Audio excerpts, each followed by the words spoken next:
Hello guys, போன வீடியோவில் நம்ம யூனிக் கீனா என்ன, அதோட ஃபங்க்ஷனாலிட்டி என்ன அப்படின்றத பார்த்தோம். இந்த வீடியோவில் செக் கன்ஸ்ட்ரெயின்ட்னா என்ன, இதோட ஃபங்க்ஷனாலிட்டி என்ன அப்படின்றத பார்க்கலாம். செக் கன்ஸ்ட்ரெயின்ட் என்ன அப்படின்னா, ஒரு காலம் நீங்கள் கொடுக்குறீங்க, அந்த காலமுக்கான ஒரு கண்டிஷனை வந்து நம்ம செக் பண்ணிட்டு தான் அந்த டேட்டாவை உள்ளே இன்சர்ட் பண்ணோம். அதுதான் செக் கன்ஸ்ட்ரெயினோட ஃபங்க்ஷனாலிட்டி. இப்போ எக்ஸாம்பிள், நீங்கள் ஃபோன் நம்பர்னு ஒரு காலம் கொடுத்துருக்கீங்கன்னு வச்சுக்கோங்க. ஃபோன் நம்பர்னால் எத்தனை டிஜிட் இருக்கணும்? மொத்தம் 10 டிஜிட் இருக்கணும்.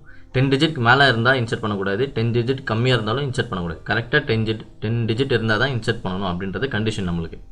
அது மாதிரி கண்டிஷன்லாம் அது இருந்தால் தான், சாட்டிஸ்ஃபை ஆனால் தான் அந்த டேட்டாவே அது இன்சர்ட் பண்ணும். இல்லை அப்படின்னா அந்த டேட்டாவே இன்சர்ட் பண்ணாது.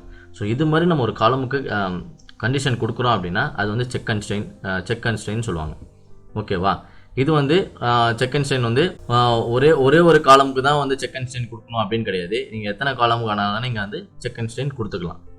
ஓகேவா? இது வந்து லிமிட் கிடையாது, நீங்கள் வந்து எத்தனை காலமுக்கு ஆனாலும் கொடுக்கலாம்.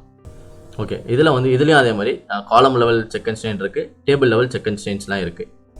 நீங்கள் இந்த செக் கன்ஸ்ட்ரெயினை பார்க்கறதுக்கு முன்னாடி நான் ஏற்கனவே போட்டிருந்தேன் இந்த பிரைமரி கீ கன்ஸ்ட்ரெயின்னா என்ன, யூனிக் கீ கன்ஸ்ட்ரெயின்னா என்ன அப்படின்ற அந்த வீடியோவோட லிங்க்கை வந்து டிஸ்கிரிப்ஷனில் கொடுக்குறேன். அதை ஃபஸ்ட்டு செக் பண்ணிவிட்டு அதுக்கப்புறம் இந்த செக் கன்ஸ்ட்ரெயின்னா என்ன அப்படின்றத பாருங்கள். அப்போ தான் இன்னும் கொஞ்சம் உங்களுக்கு அண்டர்ஸ்டாண்ட் ஆகும். ஓகே, இப்போ காலம் லெவல் கன்ஸ்ட்ரெயின்னா என்ன அப்படின்றத பார்க்கலாம். காலம் லெவல் கன்ஸ்ட்ரெயின்னா என்ன அப்படின்னா, நம்ம ஒரு டேபிளில் காலம் நம்ம ஏற்கனவே கொடுப்போம், அதே காலமில் நம்ம வந்து கன்ஸ்ட்ரெயின் ஆட் பண்ணுறது தான் காலம் லெவல் கன்ஸ்ட்ரெயின் சொல்லுவாங்க. ஓகேவா? நம்மளுக்கு இந்த சின்டாக்ஸ் நம்மளுக்கு தெரியும். எப்படி டேபிள் கிரியேட் பண்ணுறது அப்படின்றத சின்டாக்ஸ் நம்மளுக்கு தெரியும். கிரியேட்ன்ற கீவேர்ட் கொடுப்போம், டேபிள் கிரியேட் பண்ணுறதுனால டேபிள்ன்ற கீவேர்ட் கொடுப்போம். அப்புறமேட்டு அந்த டேபிளுக்கு நம்ம ஒரு பேர் வைப்போம்ல, அந்த பேர் அந்த நேமை வந்து நம்ம இங்கே கொடுக்கணும். கொடுத்துட்டு நம்ம அந்த டேபிளில் எத்தனை காலம் வேணுமோ அத்தனை காலமையும் நம்ம மென்ஷன் பண்ணிட்டு அதோட டேட்டா டைப்பை நம்ம கொடுப்போம். இதுதான் நார்மலாக ஒரு டேபிள் கிரியேட் பண்ணுறதுக்கான சின்டாக்ஸ். இந்த சின்டாக்ஸ் கூட நம்ம அதே எந்த காலம் வேணுமோ அந்த காலம் லைனில் நம்ம வந்து கன்ஸ்ட்ரெயின்ட் ஆட் பண்ணுறோம் அப்படின்னா அது வந்து காலம் லெவல் கன்ஸ்ட்ரெயின்ட் சொல்லுவாங்க. இதில் ஒன்றும் கிடையாது, வெறும் நம்ம என்ன ஆப்ரேஷன் பண்ண போகிறோம், கன்ஸ்ட்ரெயின்ட்ன்ற ஒரு கன்ஸ்ட்ரெயின்ட்டை ஆட் பண்ண போகிறோம். அதனால் அந்த கீவேர்ட் நம்ம கொடுக்கணும். அதுக்கான நேம் என்ன, கன்ஸ்ட்ரெயின்ட் கொடுத்தீங்க அப்படின்னா அது கூட நேம் நம்ம கொடுக்கணும். அதனால் கன்ஸ்ட்ரெயின்ட்டோட நேம் நம்ம கொடுக்கணும். நீங்கள் என்ன கன்ஸ்ட்ரெயின்ட் பண்ண போகிறீங்க, இதில் நிறைய கன்ஸ்ட்ரெயின்ட்ஸ் இருக்குது. நீங்கள் வந்து என்ன கன்ஸ்ட்ரெயின்ட் பண்ண போகிறோம், நம்ம வந்து செக் கன்ஸ்ட்ரெயின்ட் தான் பண்ண போகிறோம். அதனால் செக் பண்ண போகிறோம். ஓகே, அதனால் செக்ன்ற அந்த கீவேர்டு கொடுக்கணும்.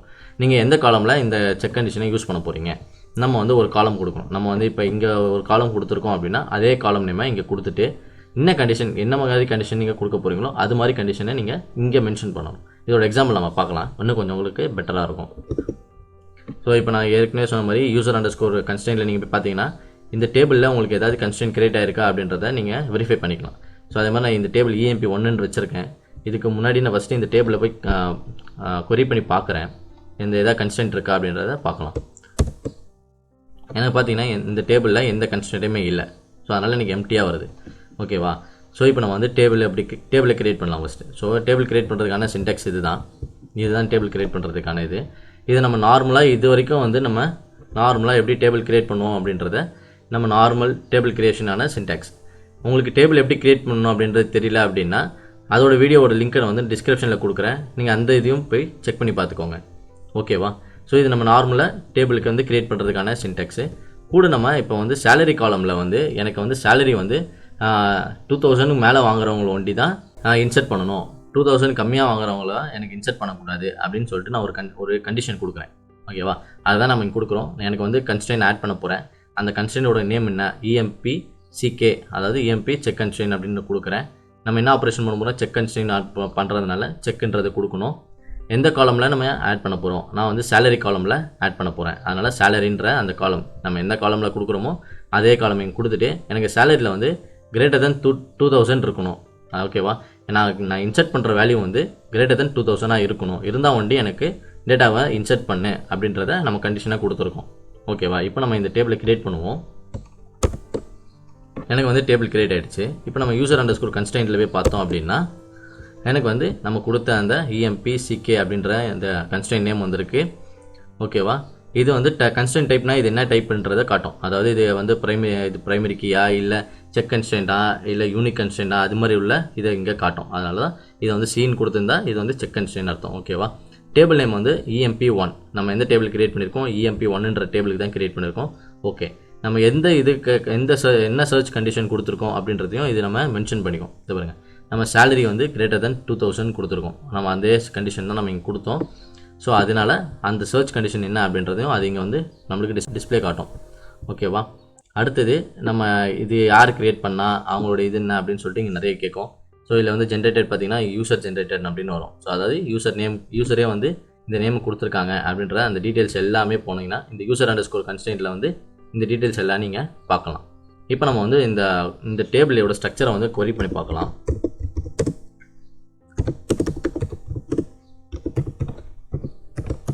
ஓகேவா? இந்த டேபிளோட ஸ்ட்ரக்சரில் பார்த்தீங்கன்னா 4 காலம் இருக்குது, ஆனால் டேட்டா எதுவுமே இல்லை. ஸோ அதனால் நம்ம டேட்டா ஃபஸ்ட்டு இன்சர்ட் பண்ணலாம். ஃபஸ்ட்டு வந்து நம்ம வந்து 2500, அதாவது 2000க்கு மேலே இருக்கிறது 2500 அந்த டேட்டாவை நம்ம இன்சர்ட் பண்ணுறோம் சேலரி காலமில். நம்மளுக்கு வந்து ரெக்கார்டு வந்து இன்சர்ட் ஆகுது. இப்போ நம்ம இதை query பண்ணி பார்த்தோம் அப்படின்னா நம்மளுக்கு 2500 வந்து இன்சர்ட் ஆகிருக்கு. இது நம்ம இது வந்து ஒரு 1500 கொடுப்போம். இப்போ வந்து நம்மளுக்கு வந்து எரர் வரும். ஏன்னா நம்மளுக்கு வந்து இங்கே செக் கன்ஸ்ட்ரெயின்ட் வயலேட்டட்னு சொல்லி வருது பாருங்கள். செக் கன்ஸ்ட்ரெயின்ட் வயலேட்டட் அப்படின்னா உங்களால் டேட்டாவை வந்து இன்சர்ட் பண்ண முடியாது. do not insert values that violate the constraint. அதாவது நீங்கள் கொடுத்துருக்க கண்டிஷனுக்கு கம்மியாக வேல்யூவை வந்து இன்சர்ட் பண்ணாதீங்க அப்படின்ற மாதிரி நம்மளுக்கு வந்து மெசேஜ் ஷோ ஆகுது. ஸோ செக் கன்ஸ்ட்ரெயின்ட் அப்படின்னா நீங்கள் என்ன கண்டிஷன் கொடுக்குறீங்களோ அந்த கண்டிஷன் சாட்டிஸ்ஃபை ஆனால் தான் ஒரு டேபிளில் டேட்டாவை வந்து இன்சர்ட் பண்ணவே விடும். அப்படி இல்லை அப்படின்னா டேட்டாவே இன்சர்ட் பண்ண விடாது. இப்போ நீங்கள் அந்த டேபிளை query பண்ணி பார்த்தீங்க அப்படின்னா உங்களுக்கு தெரியும். நீங்கள் ஃபஸ்ட்டு என்ன ரெக்கார்டு இன்சர்ட் பண்ணிங்கன்னா அந்த ரெக்கார்டு ஒண்டி தான் இருக்கும், கம்மியான ரெக்கார்டு இருக்காது. இப்போ எக்ஸாம்பிள் இதில் வந்து 2000 கொடுத்துருக்கேன்னா இப்போ இதில் வந்து 1999 கொடுக்குறேன். அதாவது 2000க்கு ஒரு நம்பர் கம்மியாக நான் கொடுக்குறேன். இப்போ நான் இன்சர்ட் பண்ணாலும் எனக்கு இன்சர்ட் பண்ண விடாது. ஓகேவா? ஸோ இதுதான் வந்து செக் கன்ஸ்ட்ரெயினோட ஃபங்க்ஷனாலிட்டி. இது நம்ம வந்து நேம் நம்மளே கொடுத்த நேம், இது வந்து யூசரே கொடுத்த நேம். ஓகேவா? இப்போ நம்ம யூசரே இந்த நேமை கொடுக்காம ஒரு செக் கன்ஸ்ட்ரெயின் நம்ம கிரியேட் பண்ணால் அது என்ன பண்ணும் அப்படின்றத பார்க்கலாம். அதுக்கு முன்னாடி ஃபஸ்ட்டு இந்த டேபிளை வந்து நம்ம ட்ராப் பண்ணிடலாம். நம்ம ஒரு டேபிளை ட்ராப் பண்ணுறோம், அதுக்குள்ள கன்ஸ்ட்ரெயின்ட் எல்லாமே இருக்குது அப்படின்னா நம்ம டேபிளை ட்ராப் பண்ணும்போதே அந்த கன்ஸ்ட்ரெயின்ட் எல்லாமே அது கூடயே சேர்ந்து ட்ராப் ஆகிடும். ஓகேவா? இது ஞாபகம் வச்சுக்கோங்க. ஓகே, இப்போ நம்ம போய் இந்த கன்ஸ்ட்ரெயின்ட்டை ஃபஸ்ட்டு பார்ப்போம். நம்மளுக்கு எந்த கன்ஸ்ட்ரெயின்ட்டுமே இல்லை. ஸோ இப்போ நான் என்ன சொன்னேன், நம்ம ஏற்கனவே வந்து இந்த இடத்துல வந்து நம்மளே கன்ஸ்ட்ரெயின்ட்டோட நேம் கொடுத்தோம். கன்ஸ்ட்ரெயின்ட்டோட நேம் கொடுத்தோம். இப்போ நான் அந்த நேம்லாம் கொடுக்காம வெறும் டேரெக்டாக வந்து செக் இந்த காலமில் வந்து இதை செக் பண்ணேன், இதான் இந்த கண்டிஷன் அப்படின்றத ஒண்டி தான் கொடுத்துருக்கேன் நான். இப்படி கொடுத்தா என்ன ஆகும் அப்படின்றத ஃபஸ்ட்டு பார்ப்போம். ஸோ நம்ம இப்போ இந்த டேபிளை கிரியேட் பண்ணி பார்ப்போம். எனக்கு வந்து இந்த டேபிள் கிரியேட் ஆகிடுச்சு. பார்த்தீங்களா? டேபிள் EMP1 கிரியேட்டட்னு வந்துருச்சு. இப்போ நான் போய் அந்த கன்ஸ்ட்ரெயின்ட்டை செக் பண்ணுறேன், எனக்கு என்ன நேம் வந்திருக்கு அப்படின்ற பார்த்தோம் அப்படின்னா சிஸ்டமே எனக்கு ஒரு நேமை ஜென்ரேட் பண்ணி கொடுத்துருச்சு. ஏன்னா நீங்கள் வந்து நேம் ப்ரொவைட் பண்ணல, அதனால் இது மாதிரி கன்ஸ்ட்ரெயின்ட்லாம் கிரியேட் பண்ணிங்கன்னா ஒரு நேம் கண்டிப்பாக வேணும். அதனால் அந்த நேமை வந்து நானே ஜென்ரேட் பண்ணிக்கிறேன் அப்படின்னு சொல்லிட்டு சிஸ்டமே ஒரு நேமை வந்து ஜென்ரேட் பண்ணிடுச்சு. ஓகேவா? அதுக்கு ஏற்ற மாதிரி அது ஜென்ரேட் பண்ணிடுச்சு. ஓகேவா? மீதி எல்லாமே சேமாக தான் இருக்கும். நம்ம என்ன கண்டிஷன் கொடுத்தோம் எல்லாமே சேமாக இருக்கும். ஆனால் இந்த ஜென்ரேட்டரில் வந்து நம்மளுக்கு அது சொல்லும் இது யார் ஜென்ரேட் பண்ணா அப்படின்றத நம்மளுக்கு அது காட்டிடும். அதாவது இது ஜென்ரேட்டட் நேம் அப்படின்றத காட்டும். அதாவது நானே ஜென்ரேட் பண்ணேன் அப்படின்ற அந்த நேமை வந்து இது ஷோ பண்ணிக்கும். ஓகேவா? மீதி ஃபங்க்ஷனாலிட்டி எல்லாமே சேம், நீங்கள் எந்த இதுவுமே பண்ண தேவையில்லை. ஒன்லி ஒன் டிஃப்ரென்ஸ் என்ன அப்படின்னா நீங்கள் அதில் வந்து நேமை கொடுப்பீங்க, இதில் வந்து நீங்கள் நேமை கொடுக்காம டேரெக்டாக செக்குன்னு கொடுத்து நீங்கள் இன்சர்ட் பண்ணுறீங்க. அதனால் உங்களுக்கு வந்து சிஸ்டமே ஒரு நேமை வந்து ப்ரொவைட் பண்ணுது. ஓகேவா? ஸோ இதுதான் வந்து காலம் லெவல் கன்ஸ்ட்ரெயின்ட் சொல்லுவாங்க. ஸோ காலம் லெவலில் வந்து 2 இருக்குது. ஒன்று வந்து நீங்கள் நேம் கொடுக்குறது, இன்னொன்று வந்து சிஸ்டமே நேம் எடுத்துக்கிறது. ஓகேவா? இது வந்து நீங்கள் கொடுக்குற நேமுக்கான சின்டாக்ஸு, இல்லை சிஸ்டமே எடுத்துக்கிட்டோம் அப்படின்னீங்கன்னா நீங்கள் இந்த சின்டாக்ஸை நீங்கள் யூஸ் பண்ணணும். ஓகேவா? அடுத்தது table level constraint. Table level constraint அப்படின்னா என்னென்னா நீங்கள் ஒரு காலமில் ஒரு டேபிளில் மொத்தம் ஒரு 150 அது மாதிரி காலம்ஸ் நீங்கள் வந்து இன்சர்ட் பண்ணிட்டீங்க. உங்களுக்கு வந்து நடுவில் அந்தந்த இடத்துல போய்ட்டு உங்களுக்கு டேட்டாவை கரெக்டாக இன்சர்ட் பண்ண முடியல. ஓகேவா? இந்த காலம் நேராக இங்கெல்லாம் இன்சர்ட் பண்ணணும் அப்படின்றது உங்களுக்கு இது மாதிரி அந்த காலம் நேராக போய் வந்து இன்சர்ட் பண்ண முடியல அப்படின்னீங்கன்னா நீங்கள் என்ன பண்ணலாம் அப்படின்னா அந்த காலம் ஒரு 150 காலம் எழுதியிருக்கீங்க, அது கீழே வந்து நீங்கள் வந்து கொடுத்துக்கலாம். இந்த மாதிரி இந்த கன்ஸ்ட்ரெயின்ட் இந்த காலம்க்கு யூஸ் பண்ணிக்கோ அப்படின்ற மாதிரி நம்ம கொடுத்துப்போம்ல. ஸோ அது மாதிரி நீங்கள் வந்து கொடுத்துக்கலாம். ஓகேவா? ஸோ இது நம்ம எப்படி அப்படின்றத பார்க்கலாம்.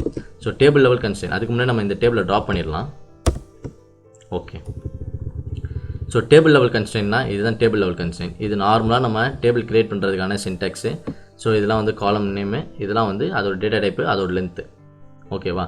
இது வரைக்கும் நம்ம கொடுத்துட்டு இப்போ எனக்கு வந்து நடுவில் சேலரின்ற ஒரு காலம் இருக்குது. இந்த சேலரி காலமில் வந்து நான் அதோட கண்டிஷன் கொடுக்குறேன் அப்படின்னா நம்ம இங்கேயே கொடுத்துக்கலாம். நீங்கள் அது அங்கே தான் கொடுக்கணும்னு கிடையாது. இது கீழே நீங்கள் இன்னும் ஒரு 10 காலம் ஆட் பண்ணாலும் அந்த காலம் கீழே நீங்கள் இது மாதிரி கொடுத்தா போதும். கன்ஸ்ட்ரெயின் அதோட கன்ஸ்ட்ரெயின் நேம் என்ன அப்படின்றத கொடுக்கணும். செக் அப்படின்ற அந்த கீவேர்டு கொடுக்கணும். நீங்கள் என்ன ஆப்ரேஷன் பண்ண போகிறீங்க, செக் பண்ண போகிறோம், அதனால் செக்ன்ற அந்த கீவேர்டு கொடுக்கணும். எந்த காலமுக்கு நீங்கள் கண்டிஷன் கொடுக்க போகிறீங்க, நான் வந்து சேலரி காலமுக்கு கண்டிஷன் கொடுக்க போகிறேன். அதாவது லெஸ் தென் 2000, அதாவது 2000 மேலே என்ன வேல்யூ இன்சர்ட் பண்ணாலும் எனக்கு இன்சர்ட் ஆக விடக்கூடாது. ஓகேவா? இப்போ நான் இதை வந்து கிரியேட் பண்ணுறேன் அப்படின்னா எனக்கு வந்து டேபிள் வந்து கிரியேட் ஆகிடுச்சு. இப்போ நான் அதை போய் யூசர் அண்டர்ஸ்கோர் கன்ஸ்ட்ரெயின்ட்டில் பார்க்குறேன் அப்படின்னா, கிரியேட் ஆகிடுச்சான்னு பார்க்குறேன் அப்படின்னா எனக்கு வந்து கிரியேட் ஆகிருக்கு. ஓகேவா? எனக்கு வந்து EMPCK அப்படின்றது கிரியேட் ஆகிருக்கு. இந்த டேபிளில் கிரியேட் ஆகிருக்கு. கண்டிஷன் பார்த்தீங்கன்னா சேலரி வந்து லெஸ் தென் 2000 அப்படின்ற கண்டிஷனோட எனக்கு கிரியேட் ஆகிருக்கு. இப்போ நான் வந்து டேட்டாவை ஃபஸ்ட்டு இன்சர்ட் பண்ணுறேன். இதில் வந்து நான் வந்து 2500 கொடுத்து இன்சர்ட் பண்ணுறேன். கொடுத்தோடனே எனக்கு வந்து வயலேட் ஆகிடுச்சு. அதாவது 2500 உங்களால் இன்சர்ட் பண்ண முடியாது அப்படின்னு சொல்லுது. இதே இது நான் வந்து 1999 நான் இன்சர்ட் பண்ணுறேன். எனக்கு வந்து வேல்யூ வந்து இன்சர்ட் ஆகிருக்கும். ஓகேவா? இப்போ நான் இதை வந்து குறி பண்ணி பார்க்குறேன் அப்படின்னா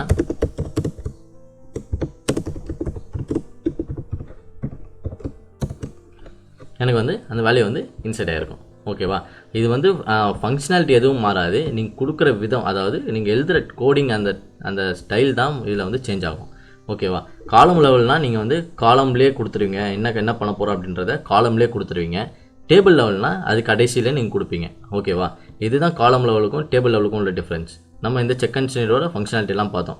செக் கன்ஸ்ட்ரெயின்னா ஒரு கண்டிஷனை வந்து அந்த சாட்டிஸ்ஃபை ஆனால் தான் வேல்யூ வந்து இன்சர்ட்டே பண்ணும். ஸோ இதுதான் செக் கன்ஸ்ட்ரெயினோட ஃபங்க்ஷனாலிட்டி. நெக்ஸ்ட் வீடியோவில் நம்ம நாட் நல்னா என்ன, அதோட ஃபங்க்ஷனாலிட்டி என்ன அப்படின்றத பார்க்கணும். Thank you guys.